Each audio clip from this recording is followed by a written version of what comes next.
وی M خلیل الرحمان channel میں آپ کا خیر مقدم ہے۔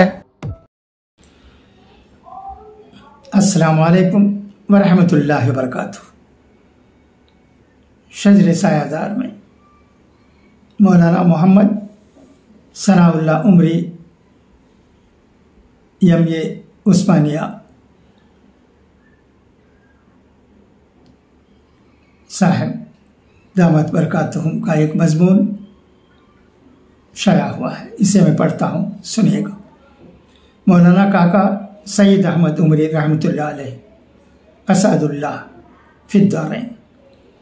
میرا خیال ہے کہ ہمارے عظیم ملک ہندوستان میں چھوٹے بڑے عربی مدارس سینکڑوں بلکہ ہزاروں ہوں گے، لیکن ان مدرسوں کے امیر بانیوں کے خاندانوں میں شاید ایسی خواتین نہیں رہی ہوں گی جو ان مدرسوں میں اپنی اولاد کے پڑھ لکھ کر فارغ ہونے کی خواہش کی ہوں گی۔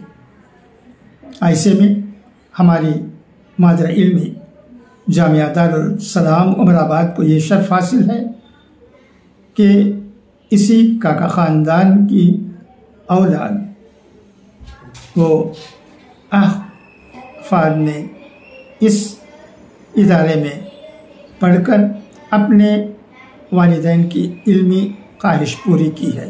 اس سلسلے کی پہلی شخصیت مولانا کاکا سید احمد عمری رحمۃ اللہ علیہ کی ہے، جن کی رحلت ابھی چند ماہ پہلے 11 مئی 2024 کو ہوئی ہے۔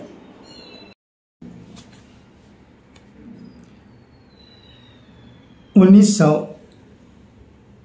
1954 تھا کہ میں عمر آباد گیا اور جامعہ میں پہلی دوسری جماعتوں میں داخلہ لے لیا۔ اس وقت کاکا صاحب جامعہ کے طالب علم تھے، منتہی جماعتوں میں پڑھ رہے تھے اور طلباء کی چھوٹی انجمن اصلاح الاخلاق کے صدر تھے۔ آگے چل کر آپ بڑی انجمن دائرۃ الادب کے سیکریٹری رہے۔ جامعہ میں وہ بہت سنجیدہ صاف ستھرے رہتے تھے، کلاسوں میں پابندی سے شریک رہتے تھے۔